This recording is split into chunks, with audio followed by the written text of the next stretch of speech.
Good day everybody and welcome back to this channel all about Amazon PPC and how it can help you with your Amazon business. And today I thought I would share with you the next in my top Amazon PPC mistakes series. Mistake number 16, not using A/B split testing on your ads, and if you're using it, doing it wrong.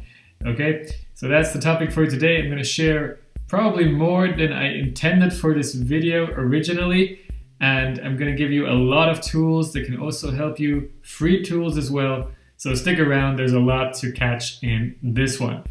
Right then, first off, why do we want to split test? Well, quite simply, you are missing out on a ton of sales if you don't.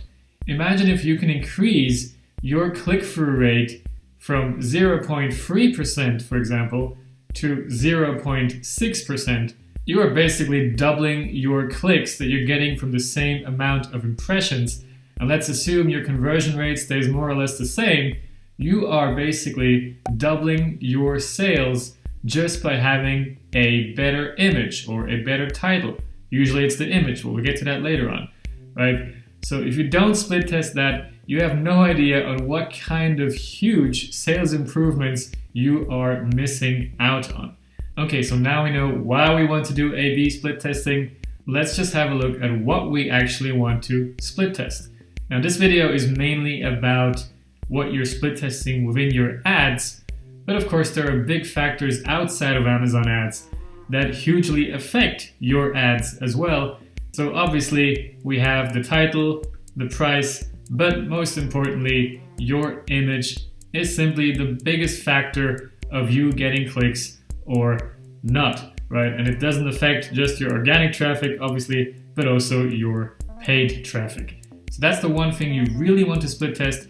You can also do split tests on your title and A+ content, and that can actually easily be done nowadays with Amazon Manage Your Experiments if you are brand registered. But like I said, the main thing you really want to do testing on is different kinds of images. Do I put the human in the image? How much of the human do I want to see in that main image? How much shadow is in there? How big is the object? So these are things that you want to test, and you just want to find out, where am I going to have the best click-through rate? Okay, and how do I find that out? Well, there's two approaches. The one before the launch of the product, where you ideally already have an idea which kind of image works best, and there's a couple of free solutions that I'm going to show you now. So one of them is called Faver, and that is actually, as far as I know, only available in the European App Store now, but a quick Google search actually showed me that there is also a US alternative called Swelly, and basically all you have to do is just upload your two images that you want to test against each other, and then you can let random people go all Tinder on those images and select the one which they like best. And in the end, you're going to see, well, which one works best for you. Now, I should mention, this is, nice if you don't want to spend anything, nice if you just want a quick glance at what works better potentially. But of course, for these kind of free apps, you don't have any control over the audience. And the audience matters a lot, right? Let's go back to our product images here.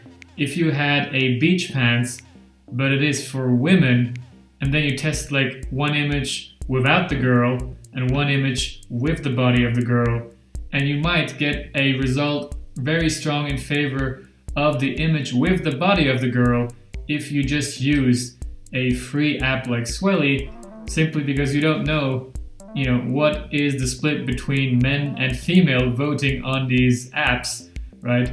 And obviously if it's a lot of men, well, they're usually going to pick the one with the female body, even though perhaps women will actually far more often go for the image without the body, right? So those are things you don't really know, and it's kind of dangerous to then rely on those results. I just want to mention that.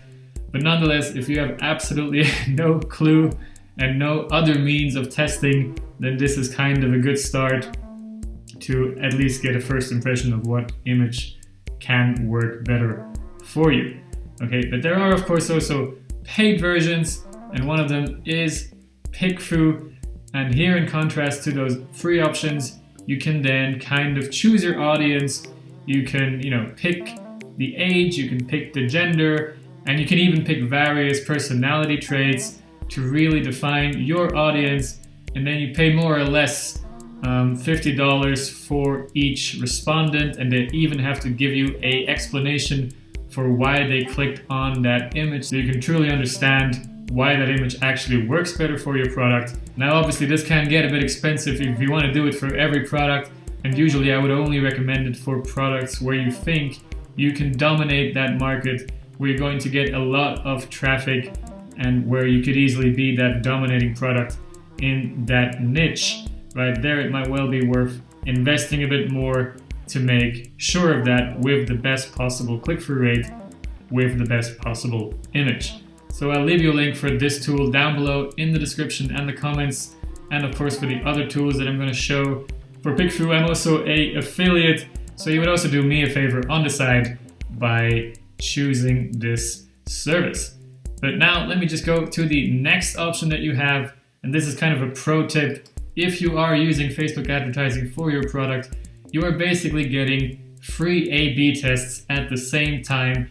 And so usually what you want to do before a product launch, you want to collect emails from potential customers, right? You want to lure them with some discount or whatnot to catch their email. And while doing so, you are testing it with 2 different images or more even. And at the end of the day, you don't only have emails to which you're going to send your Amazon product link once it's ready, but you also know what is going to be your main image. So those are the things you can test your main image before the launch with, but there's also things you can use after the launch, after it's already on Amazon, to basically have real Amazon data and real Amazon split testing going on. So apart from Amazon's own manage your experiments, which now lets you experiment with 2 copies of the A+ content, as well as recently added the title, which is of course very powerful, you can still do far more testing with tools like Listing Dojo. This again is free by viral launch, as well as Splitly. Again, I'll leave you a link below. This one is not free, but it offers a bit more customization in those tests. And here you can also test things like pricing and bullet points and so on if you really want to go the extra mile. Again, I would generally not recommend that for every product, not usually worth it, but for those high traffic products of yours, for those best sellers of yours, if you can get a small improvement in conversion rate out of a test like that, basically the pricing for that tool is already paid with the first few extra sales that you're going to get from that improved conversion rate. Okay, so I'll leave all of those links down below in the description. But now let's get to the actual topic of this video. It's already been quite a while, but what I actually wanted to talk about mostly is the things that you test in your Amazon ads. And the first thing you want to test is the headline. This is available for sponsored brands and sponsored display ads. So again, here you just want to create 2 campaigns, the exact same product, same targets, and then only change the headline, right? You don't want to split test various things at the same time. You only want to change one component, so either the headline or the image, right? Here you might be using your brand, or you might be using a lifestyle image, which usually works a lot better. And so you want to test between those lifestyle images.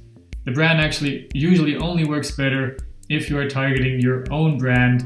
So as a protective campaign, there your own brand usually works at least as good as the lifestyle image. Okay, but generally test that out.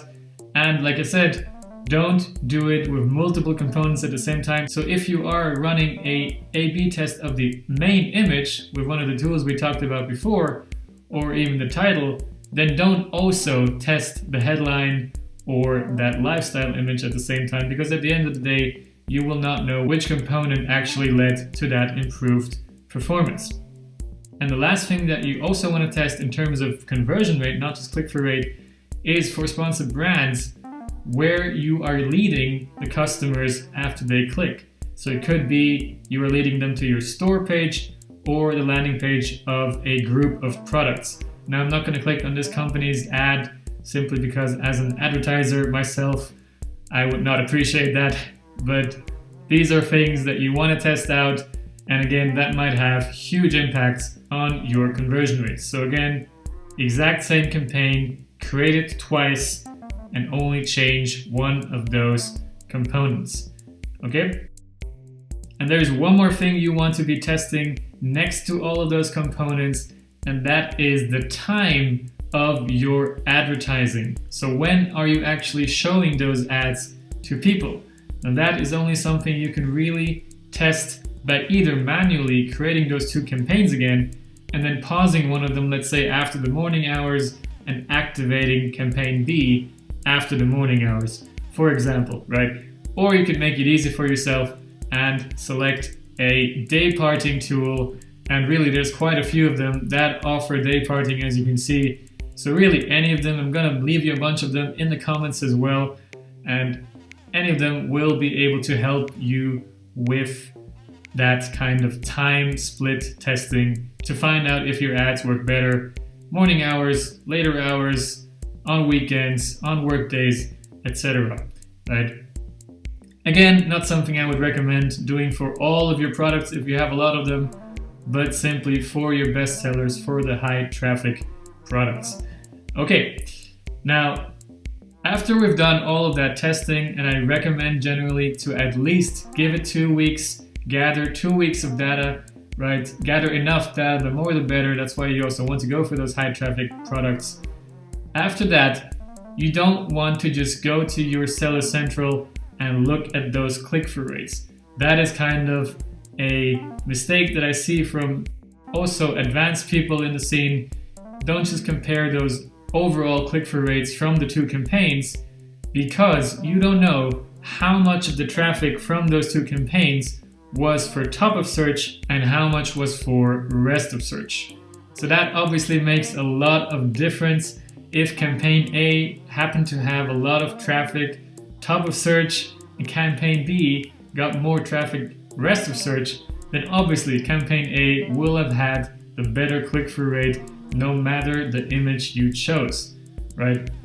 And that is why it is very important that you go to your Ad Console's reports section and create a sponsored brands report for your keywords, and then actually check which placements work the best. So it could end up looking like this, where you have campaign A with a click-through rate top of search of 27% and rest of search 1.6%, while campaign B has a click-through rate of 19% and rest of search 0.8%. But there could be scenarios, depending on how much traffic each of those got and how much traffic there was top of search and how much rest of search, that overall the click-through rate would look better for campaign 2. And you would make the conclusion that the headline or the lifestyle image in campaign 2 works better for you. And that is why if you just compare top of search in campaign 1 to top of search of campaign 2, you'll find out which one actually performs better. And of course you can do the same for rest of search versus rest of search. Okay, very important there. Don't compare different placements to each other or just overall placements. Now there are, again, tools that can make it easier for you, where you can avoid the hassle of dealing with these reports. So here are those tools that allow you to analyze placements, and especially sponsored brands placement testing, where you're testing those components in that ad. So here again, for you to look at just a couple of tools that already offer that. All right, now after all of this, you've found a winner, you know what is the best headline for your ad, you know what is the best image, but how do you know if you should continue to invest time and effort into further A/B testing to test that winner with another image or another headline? Well, that is where yet another couple of tools come in and let you actually know whether your click-through rate that you currently have with that winner is good compared to your competitors. And the first tool we have here is amx500.com by BidX. I already made a video about that a couple of weeks ago. A very neat tool that really simply lets you analyze what are the average click-through rates in the respective marketplaces. And like I said, it is for free. And also for free is Sellics' new benchmarker tool. They already let you compare that click-through rate or ACoS or CPC or conversion rate to the median conversion rate, click-through rate, etc. in your category, in your main category so far. That is of course one step better than AMX 500, though I know they're working on that as well. But here you have that little advantage, so make use of that as well, even though it is also, it is just a beta, it is also not perfect, definitely not. It's actually not too flexible yet. You can only compare your overall performance to that one category that is deemed your main category. But I'm sure those are things that are coming soon, and maybe until then only it will be free. Right now it is free, so definitely worth checking out. And like I said, AMX 500 also completely free. I'll leave you the links down below as well. Alright, and that wraps it up. I really hope you got something out of it, even though this video probably got quite a bit longer than I intended. So just to repeat what's really important, do A/B testing. You don't know what you're missing out on. You could be doubling your sales easily. And when you do A/B testing, analyze it correctly. Only test one different component in those tests at the same time. And then also only analyze it by looking at the placement reports and analyzing the performance within the same placement. Those are the important things in this video. And of course, all the tools that I mentioned that can help you facilitate that, again, they are down below in the comments and description. So I hope this will help you out going forward. And if it did, I would of course appreciate a like. And if you have any questions whatsoever about this, let me know in the comments. And yeah, thanks a lot for watching, and I'll see you in the next one.